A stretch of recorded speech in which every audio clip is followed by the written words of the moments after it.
All right, this is a Hebrew Israelite review of the movie Mask of Zorro.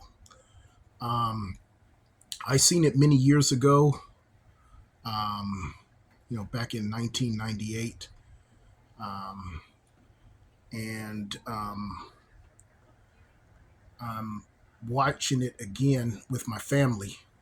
So I just wanted to do a review of this movie. They don't make movies like this anymore because they're saturating everything with a lot of feminist bullshit. Okay, movies that have the women as the main heroes. Okay, that wasn't the case when I was growing up.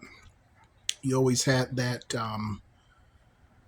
conflict between good and evil and the damsel in distress. So it was always women who were in need of a man and in need of a hero.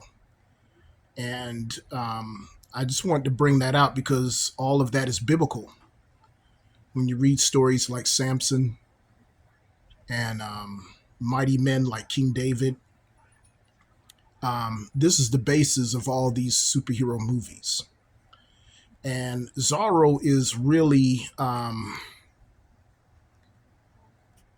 characterized, it was created about the same time as the Lone Ranger. And when you do the history on these characters, it was based on a black man, okay? A black man named Bass Reeves, okay? That was the character that inspired a lot of these so-called masked heroes. Okay, Zorro, the Lone Ranger, Green Hornet. So that's basically what had happened, and the time frame is during the time of we call it the early days of what you call the Spanish Inquisition, colonization, all of these things. You had so-called black men rising up to fight against the white oppressors. So a lot of this had to do with legendary heroes like God, there's so many of them. One that comes to mind is the one during slavery. They did a movie on him who led that rebellion. Okay, Nat Turner, that's right.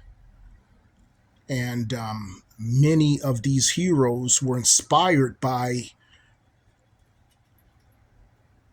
who are fictional, of course, but they were inspired by real life heroes.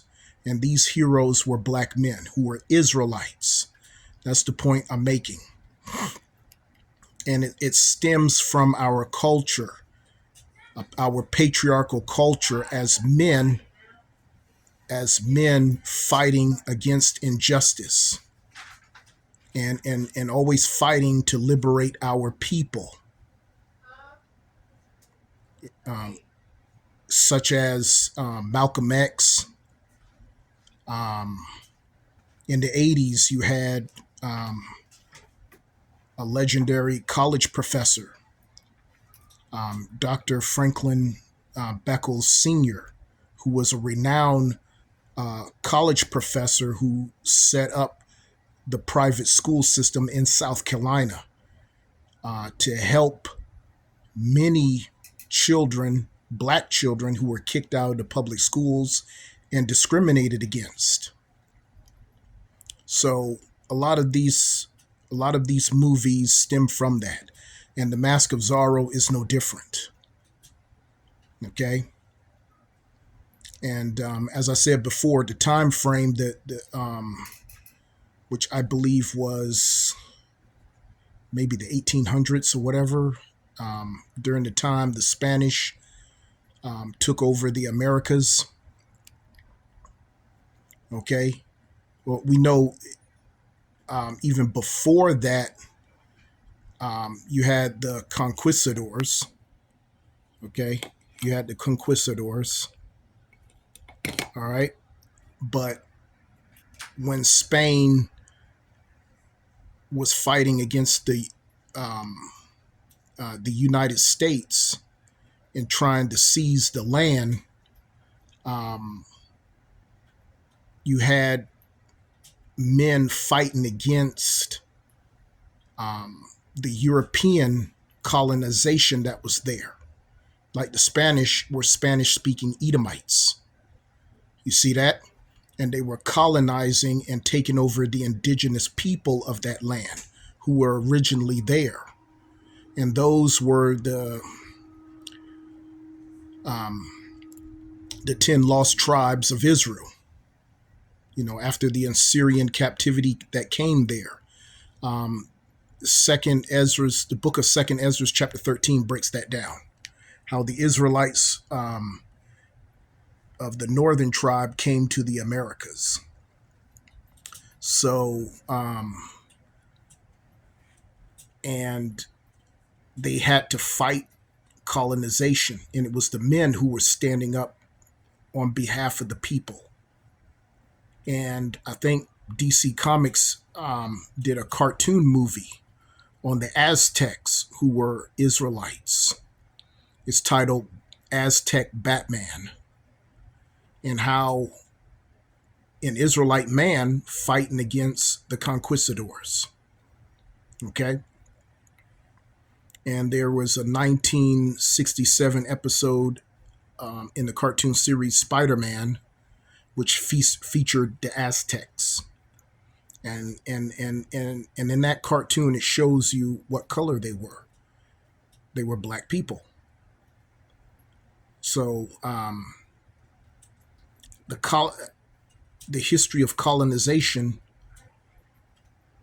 marked and inspired a lot of rebellions, the fight against evil. And it was Israelite men who fought the injustice, who stood up on behalf of the nations, of our people, of our nation, who are scattered all over the world. You see? And a good account of this is the book of Judges. Okay? You see, all the heroes of that book were men. Now, you do have the exception of Deborah. Well, that's because our people weren't keeping the law, statutes, and commandments. And they allowed a woman to be a leader. And every time that happened, the condition of our people got worse. Okay? So our customs are patriarchal. And this is what spawned a lot of the heroic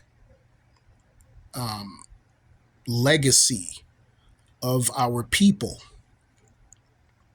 The history of men fighting against injustice to save and to help our people. Now, in this film, they do, as all these films do, they do have some level of feminism in it, but that is not the theme of the movie or any of these movies that are authentic. I mean, the crap they got now, I mean, and they always did put feminism into films, but it's not realistic. And a lot of those films, like Black Panther, Wakanda Forever, it bombed. I mean, it lost a lot of money because people know that women being heroes is not true. Throughout history, the main heroes were always the men. Okay? So, and this movie clearly brings that out. Okay? And like I said, it's based on a real life hero who was a black man who fought in defense of his people. And all these characters were based on black men. And a perfect example is the legend of Bass Reeves. I mean, his his um, his biography, his story alone, sparked a lot of what you see now in comic books. Dealing with masked heroes, but heroes in general, as George Lucas stated, and so did Stan Lee. They were inspired by black men. Okay, Stan Lee himself said that the plight of black people in the 60s and the Crusades of Martin Luther King Jr., black men fighting on behalf of our people, so-called black people, and standing up against the police and all of that. That's what inspired the whole thing with the X-Men. Okay, he admitted that. And there's a video where he clearly brings that out, and they took it down. But he clearly said it was the plight of black people during the 60s, the civil rights movement, and people like Martin Luther King Jr., men like Martin Luther King Jr. So, and for years, we were taught lies. Great military generals like Hannibal, who was a black man, and the legend of African kings who were mighty kings. All right, that sparked the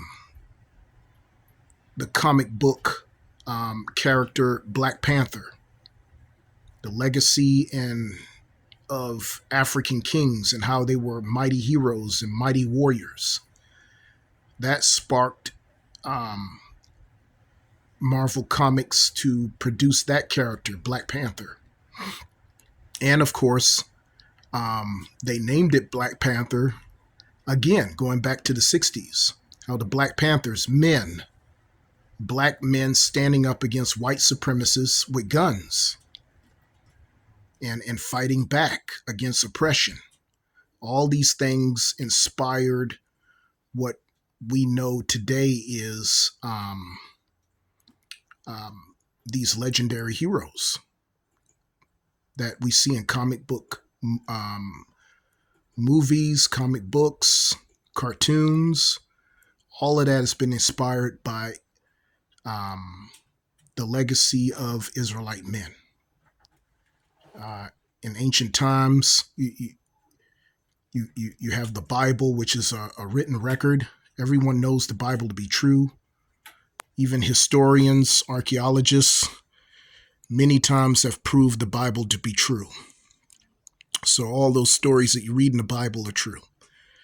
Okay, the legendary heroes of the Bible being all men and the mighty men of King David. Okay, spiritual and supernatural powers. As I mentioned, Samson, and there was so many of them. Samson wasn't the only one who had supernatural strength. There were many mighty men in the Bible that you would call supermen. Okay? The story of Superman is inspired by a black man. And there was a video done by, I believe it's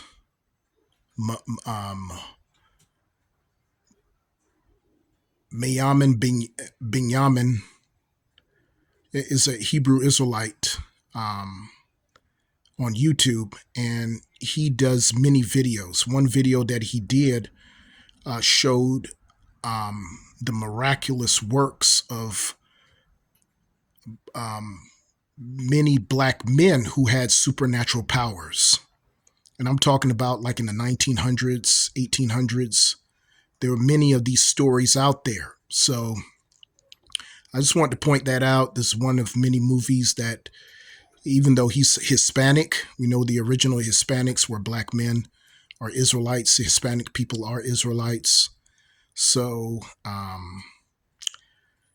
all praises belong to the Most High. The real heroes are Israelite men. Kwam Rashiela.